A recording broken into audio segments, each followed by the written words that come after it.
هو ده اللي كاويهم. ازاي انا اقول كلنا على سواء؟ ما ينفعش. طب واذا كان انا راسي تبقى براس المسيحي وراسي تبقى براس البهائي وراسي تبقى براس ازاي؟ هو لازم يبقى هو السيد المتسلط في مجتمع الدولة المدنية العلمانية.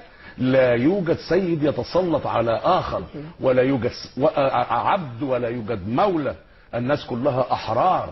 بعض ممكن يصدر لك كلام تاني ويقول لك الدين الإسلامي مع المواطنة، مع ان الجميع سواسية، وانه التاريخ الإسلامي والحضارة الإسلامية كانت فيها المسيحي زي المسلم، واليهود والمسيحيين خدوا حقوقهم في ظل الحضارة الإسلامية أكتر ما خدوها في ظل الحضارة الغربية. طب اسمحي لي حضرتك بعد إذن الدكتور. حضرتك هترد على السؤال ولا مش هترد على السؤال؟ هم بيجهزوا على فكرة الفقرة، بيجهزوها وهيزروها. هم جاهزين لأن الدكتور عايز يقول إنه أنا ما قريتش الكتاب بتاعه وما جبتش النص بتاعه، لكن أنا قريت الكتاب بتاعه وقلت له بالفعل اللي أنا كنت فاكراه من الذاكرة، وهو بيعترض على كلمة الذاكرة. لكن دلوقتي احنا بنسأل يا دكتور، احنا بنسأل على لا يا ست المذيعة ما ينفعش. احنا بنسأل سؤال تاني دلوقتي. لا ما ينفعش. ده مرتبط بده. إيه؟ ده مرتبط بده بموقفك كله يا ست المذيعة. يعني ايه موقف يا دكتور؟ انا مش خصم ليك. لا انت خصم. لا انت خصم. لا ازاي خصم يا دكتور؟ انت رددتي كلام الجبهة وقلت لك ما حصلش، اصريته على انه حصل، ما كتبتوش اصلا. قلت لك انت تعرفي كتابي احسن مني. لا ما تبقي متواطئه يا ست المذيعة. لو سمحت يا استاذ، لو سمحت يا فندم، احنا هنشوف دلوقتي بعد اذن حضرتك نشوف. يا دكتور دلوقتي قضيه الاستاذه المره اللي فاتت انا جاي ادافع عن الاتهامات اللي حضرتك اتهمتيني بيها والاخوان. في 3 اتهامات في كلام الست المذيعه. طيب لو سمحت لو سمحت يا دكتور. يا دكتور اسف يا دكتور اذا سمحت لي. اسف اذا سمحت لي. انا شوف انا بقول الست المذيعه متواطئه، ما قلتش القناه، فخليني اكمل الست المذيعه متواطئه. بس خليني اقول لحضرتك اكمل كلامي. لا معلش اكمل كلامي. انا بدافع. انت سقط اتهامات. الوقت يا ستي. ما هو الله انت تحاكميني وتصدري حكم، واما اجي اقول لك كلامي اهو تقولي لي الوقت. اتفضل كمل بس بسرعه بعد اذنك يا دكتور، بسرعه بعد اذنك يا دكتور. معلش يا سوزان، معلش حقك عليا. فغدونا علي حاجه. لو سمحت يا سوزان، لو سمحت يا سوزان، اذا سمحت لي. انا خلصت يا عم. انا عايز لو سمحت يا سوزان. يا عم انا خلصت يا دكتور توفيق. انا خلصت. اتفضل. انكر انه طب لو سمحت يا دكتور نقطه نظام. اتفضل. معلش انا في حاجه عايز اقولها بس بعد اذن سعادتك. الزميله سوزان حرفي من افضل المذيعات المصريات ان لم تكن الان هي افضل مذيعه مصريه موجوده على برامج التوك شو. ثانيا هي مذيعه ذات تاريخ.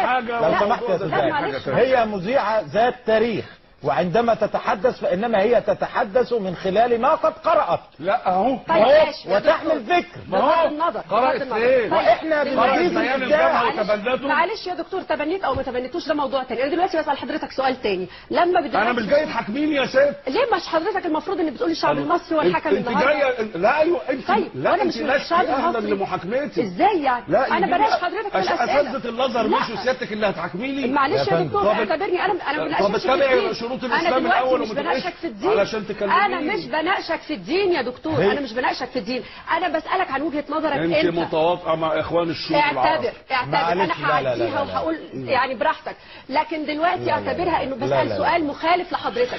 هل الاختلاف مع وجهه النظر يكون ده رد فعلك كليبرالي؟ لا هو ده اختلاف في وجهه النظر ولا تزوير؟ طب انا دلوقتي بسالك سؤال يا دكتور ملوش علاقه بالسؤال اللي فات. دلوقتي انا بسال التهم اللي اتهمتيها لي يا سيدي. لا هي لم تتهم حضرتك يا دكتور. يا دكتور هي قالت بيقولوا، قالت يقال مكتوب قرأت. لا سوزان لم توجه لحضرتك اتهامات. ده متسجل وانا هذيعه تاني وهنزله على كل المواقع. يا ننزله احنا كمان يا دكتور. ماشي. بس دلوقتي السؤال كان قائم. يعني ايه ما تفضلش؟ من فضلك. لا ما تتفضليش. اتفضلي. لا يعني ايه يا دكتور؟ لا معلش احنا اللي بندير الحوار. مدير الحوار ما تجيبليش مزور. طب ثانيه واحده. مزور ايه يا دكتور؟ ده اتهام اصلا. يعني ايه مزور؟ انا دلوقتي والوثائق موجوده. طب ماذا تقول يا دكتور سيد؟ علشان هو ماشي. حضرتك يا فندم دلوقتي في معانا تليفونات، في معانا سيل من التليفونات، وحضرتك وافقت على ان يكون شعب مصر والفيصل. معانا علاء من القاهره، اتفضل. الو. ايوه السلام عليكم. عليكم السلام ورحمه الله وبركاته. الصوت لو سمحت. ازاي حضرتك يا دكتور؟ اهلا يا فندم. بسلم على دكتور توفيق وعلى الاستاذه سوزان، وبحييكم على اداء سوزان الرائع الحقيقه، وعلى تفهم دكتور توفيق للموقف واستيعابه للموقف. اللي عايز اقوله ان لو سمحتوا يعني خلي بالكم طويل معايا دقيقه فقط يعني.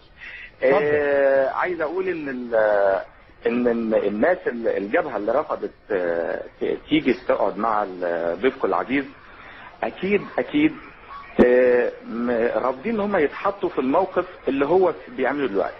هم ادرى بيه وهم فهموا كويس قوي ان ده اسلوبه في الحوار، وهم مش هيصغروا ويقعدوا في حوار يعني اقل ما يوصف بان هو مش حوار مهذب. ده اولا مع احترامي لضيفكم الموجود.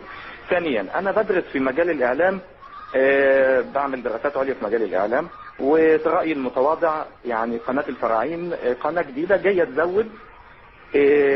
تزود حاجة محتاجينها، مش تهد حاجة احنا بنرفضها. يعني اوضح كلامي، اذا كانت قناة الفراعين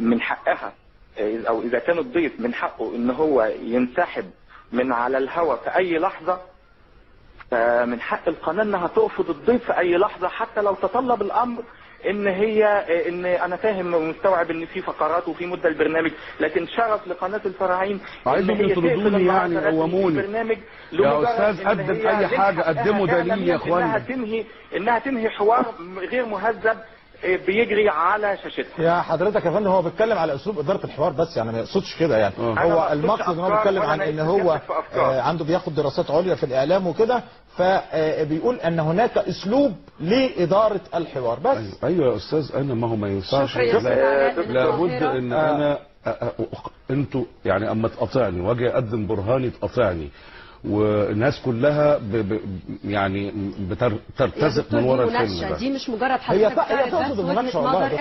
هي ما تقصدش تقاطع حضرتك، لان سوزان لا تميل الى راي على راي.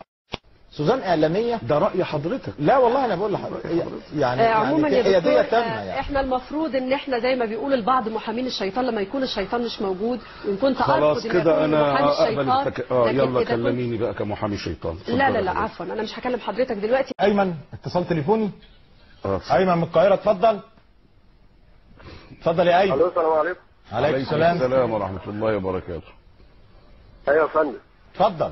السلام عليكم. ازيك؟ انا بمسي على الاساتذه كلهم. انا والله مش لا من الاخوان ولا ليا اي اتجاهات سياسيه ولا اي حاجه، بس انا شايف ان الدكتور سامعني. ايوه اتفضل حضرتك اتفضل. يعني ما اعرفش الدكتور مكانه مش في قناه الفراعين بصراحه. هو ممكن يبقى في قناه الحياه مع بطرس زكريا بطرس ده. مع مين؟ لان احنا المفروض اللي بيكتبوا ده. شكرا يا عم. شكرا. الاباء كلهم زي بعض اللي جايبين. مهندس رمضان من القاهره، اتفضل. الو مساء الخير. مساء النور. مساء الخير يا دكتور توفيق، وبحييك على البرنامج الرائع دوت. الله يكرمك. والاخت سوزان، بس نفسي ليا تعليق بسيط كده بعد اذن حضرتك على اسلوب الحوار اللي اداره السيد الدكتور مع الاخت سوزان. معروف ان دايما المذيع او مقدم البرنامج هو رجل محايد، وهي عرضت وجهة نظر ولكن لم تعرض وجهة نظر شخصية. لا. حتى ان الدكتور ينفعل عليها بالاسلوب ده. لا قالت انت قلت يا استاذ. ماشي. يا استاذ راجع مهندس رمضان من القاهره. الله انتوا لابين مشاهدينا احنا خلينا نبعد عن الموقف احنا تليفوناتنا عشوائيه على فكره. خلينا نبعد عن الموقف. طب ممكن تدوني حق بقى؟ خلاص هنتكلموا وقالوا خلاص خلاص عيب. ان الزميله سوزان حرفي كانت لا تعبر عن رايها الشخصي، انما هي بوصفها مذيعه، فهي ناقله ومحاوره لما تقدمه ومحايده ايضا. واحنا بنشكر سيادتك. اخد دقيقه واحده، نص دقيقه علشان بس الوقت. نص دقيقه. اتفضل. اصول الحرفيه في العمل الاعلامي وميثاق الشرف الاعلامي، عندما يخطئ المذيع عليه ان يعتذر ويقول انا اسف، مش يقدم اي مبررات.